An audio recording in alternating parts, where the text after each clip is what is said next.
What killed the dinosaurs? Number one! Were you thinking it? Yeah, well, you said it. 7 years later, and Rainbow Six Siege is still a ton of fun. Now, I'm one of those guys who's been playing since the beta. I've been console only, and I've definitely been on and off from the game over the years. And I did quit playing Siege at the beginning of year 5. At that point, I have played it for 3 years straight as my main game. I felt like we really had a lock on it and wanted to try out new things. You know, Warzone, Halo Infinite, Dead by Daylight. But we're back, baby, and I love it. Oh, shit. Here we go again. Every single year, the game just feels different, plays different, and you have to approach it differently as well. And that's because the developers really give you the tools to build the map how you want it to be built. Meaning if you play the same map with the same operators and the same objective 10 times in a row, each round is going to be different. Just because of all the flexibility you have with operators to play the map however you want it to. Slow and methodical, a fast bombastic siege, or simply just outsmarting your opponent and using your utility to the best of its ability. This is truly the mark of a great game. So since it's been 7 years of Siege, I thought it would be fun if I talked about my 7 best attackers in Siege. But make sure to stay at the end because spoilers, Senz is not on this list, the newest attacker of the season, but I will be breaking down what I think about him and give a few tips. And even after we talk about Senz, I've got a question for you guys, so I hope you stick around to the end and give me some answers. But without further ado, let's get into it. Some of y'all about to be real mad at me, but it must be said. Starting off the list at number 7, I wanted to talk about one of my earliest main operators, Buck the Duck. And man, has he gotten such a huge upgrade while I've been away. He actually has hard breaches as secondary equipment now, making him extremely versatile. He already had one of the most powerful guns on offense, a little bit hard to control, but once you get it down, you will be slaying opponents left and right. Not to mention his main ability is to be able to switch to a shotgun by enemies at close range as needed, plus that shotgun makes breaching softballs extremely easy. And with the ammo he has, you could breach a ton. And not only softballs, you could also go to the floor above an objective and breach the floor as well. You won't be able to go through, but you're going to be able to create some crazy peek holes and crazy pressure on the enemy anchors, allowing you to get a lot of free picks and your team to storm the objective. And you could also use this tactic from below. But don't just think kills, you could also destroy enemy equipment, like bandit charges from up above or mirror windows from down below. And that's one big thing.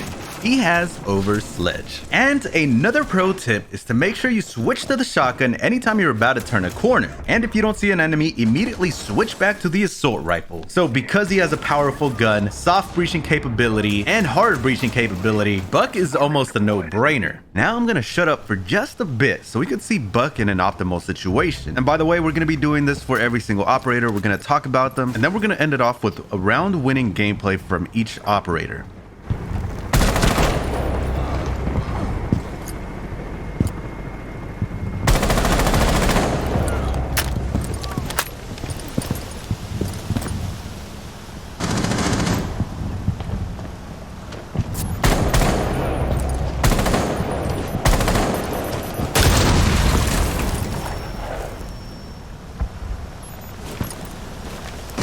Op 4 last stop standing. Secure the container.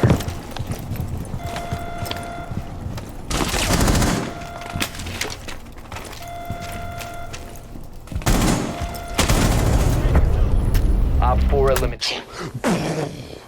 At number 6, we're talking Yana. Now, an operator who could create a hologram of herself that she controls, meaning you're able to use it throughout the round as a secondary drone. And not only that, you're going to be spooking your enemies and they're going to be shooting your hologram, revealing their position. They're not getting pinged, but you and your allies are going to know where they're at based on their bullet tracers. And trust me, there's many mind games you could play. Send your clone one way and then you attack a different door. And there's also the mind games that the enemies play on themselves. More often than not, enemies are going to hesitate shooting you because they think you are the hologram. And a bonus little trick that I like to use with Yana is running into the room, figuring out where the opponent is, and then cooking a grenade and lobbing it over the window or door from safety. And another bonus is that Yana has a hand cannon as a secondary weapon, allowing her to destroy bulletproof equipment like maestros or deployable shields. And the last thing with Yana is that she could also burn operators' equipment like Aruni's Surya gates. Now, I don't think Yana is necessarily a necessary operator, but she is a lot of fun to play. She has Nomad's ARX and Ash's G36, so she is a great killer and provides great intel. Now let's take a look at some gameplay of how I used Yana to bait out an enemy rush and burn some Surya gates.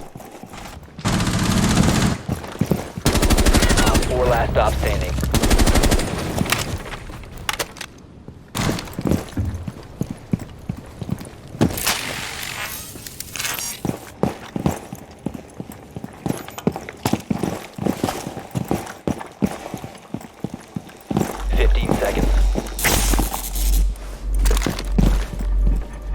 Seconds remaining. Hostile activity neutralized. 5 seconds. Slay! Slay! At number 5, I'm going with my counter pick operator, which is Thatcher. Whenever we're pushing an objective and the enemy team has a mute, a bandit, or a Cade, and we need to get through some reinforced walls, I'm the person on my team that likes to switch to Thatcher. His EMP grenade disables all these gadgets for enough time for a hard breacher to get through the wall. Plus, if you have the diffuser and there's a pesky maestro on the wall, throw an EMP at it and go ahead and plant. Same goes for Echo Drones. Other great uses for his EMP are a counter to Clash. You know her annoying lightning that slows you down? Well, with a well-placed EMP, she can't use that ability, allowing you to run up to her, smacking her shield, and getting that kill. But that's kind of where the fun stops with Thatcher. His guns are great, don't get me wrong. The L85 and the AR-33 are some of the best guns in the game, very fun and easily controllable. But in terms of using his abilities, there's not too much more to do there. And that's the reason he's at number 5. But I do recommend all of you to have Thatcher in your rotation. There's a reason he's one of the most banned operators in ranked. Now let's take a look at some gameplay of Thatcher, Thermite, and Monty reaching into an objective, the OG Trio.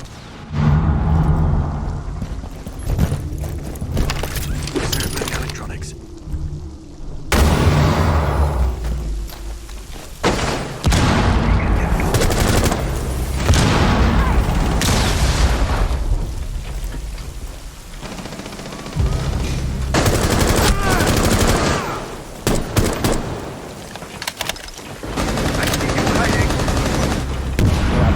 Neutralized. On 4 last stop standing.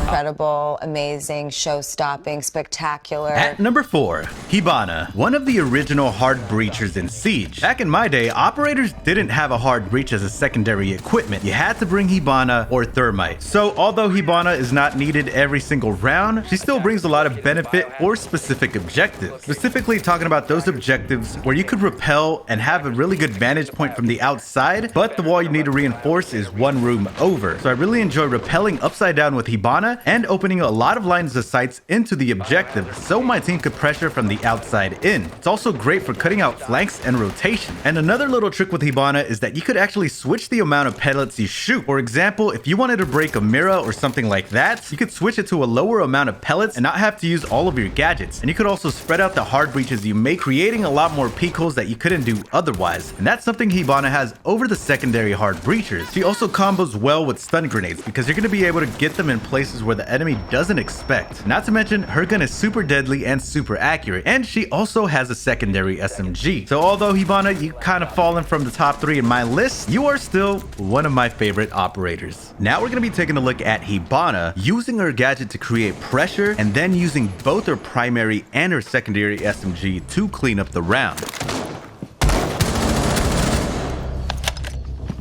Get ready for explosion!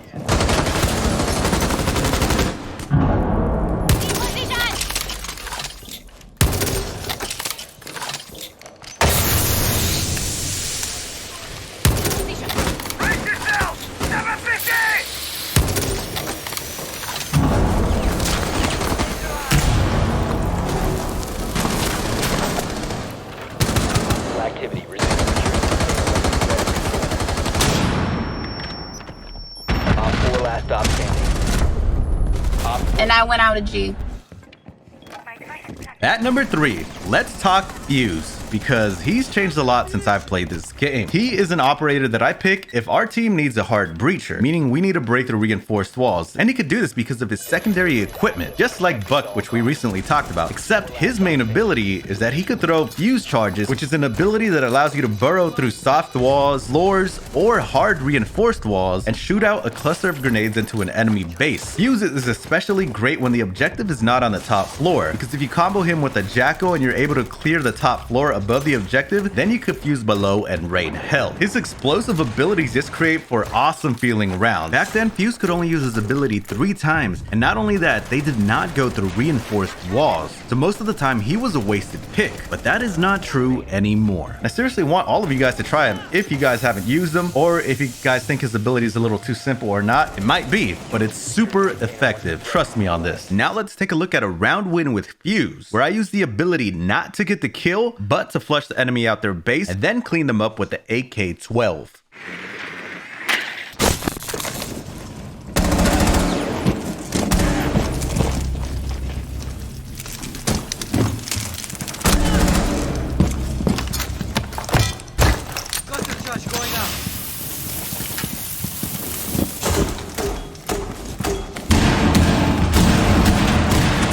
One friendly operator remaining.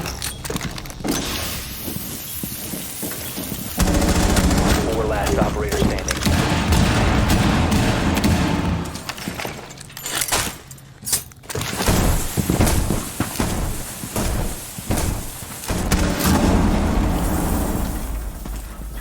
Seconds. 10 seconds.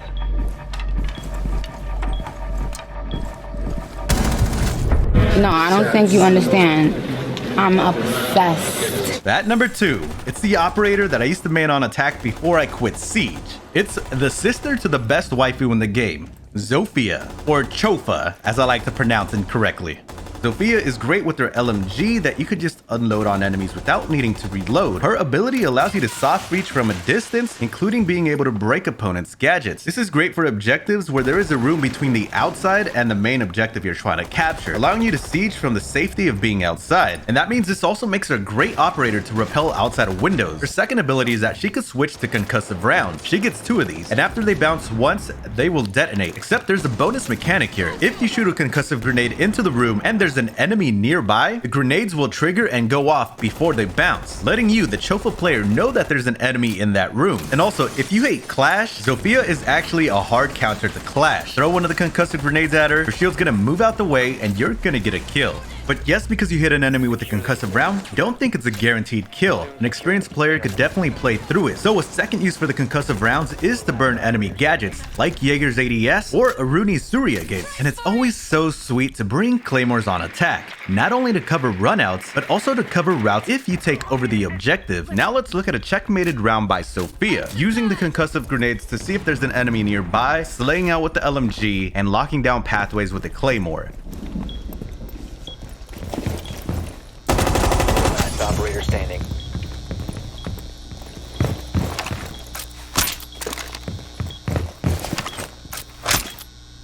Mindset. Marcus ready.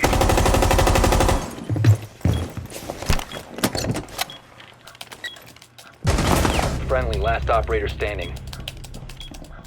Bomb diffusion.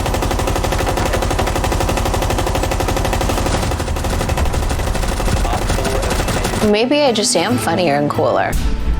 At number 1, I wanted to talk about Osa. Now, this is a great operator. I used to be a Mira main before I quit Siege, and we'll talk about more Mira when I talk about my top 5 defenders in the next video. But what Osa's ability is to bring a deployable shield on offense, 2 actually, and they're see-through and bulletproof, meaning you could carry around the shield and act like a mini Montaigne at the opening of a siege, put your shield down, and if you see an enemy, you could align your reticle before you peek. That way, when you instantly peek, you could go in pre-firing and get them before they could even react. This definitely takes advantage of Peeker's advantage, but you know what? It's in the game. Plus, the big thing with Osa that I like to do is also take the diffuser. I am the objective player when it comes to offense. Because of those shields, I could simply go into the objective, just push a little bit, plant the shield, turn around, and plant the bomb. And then just back up, plant the shield behind that one, and now I have perfect sides to checkmate the round. And of course, I always pick the claymores because you could also combo these with the shields and really just lock down the objective. She also has access to great guns. I like to use Thermite's gun because it does more damage per shot and I could have a higher zoom. But if you want to take out multiple opponents, you could also do it with Jackal's PDW. However, I think if you're using Osa, you're definitely playing more slow and methodical. So having the more damage per shot and being able to shoot at range from a safe distance behind your shield, I think is ideal. Now let's take a look at a win with Osa, where she uses her shield to line up her shot and then picks it up and walks deep into the enemy base in safety.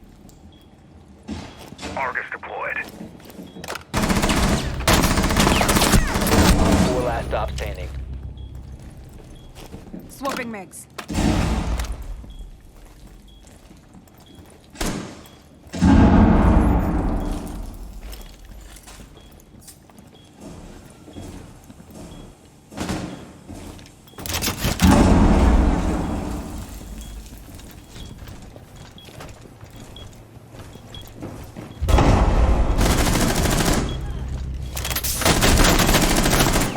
Deploying talent shield. Everybody want to know what I would do if I didn't win. I guess we'll never know.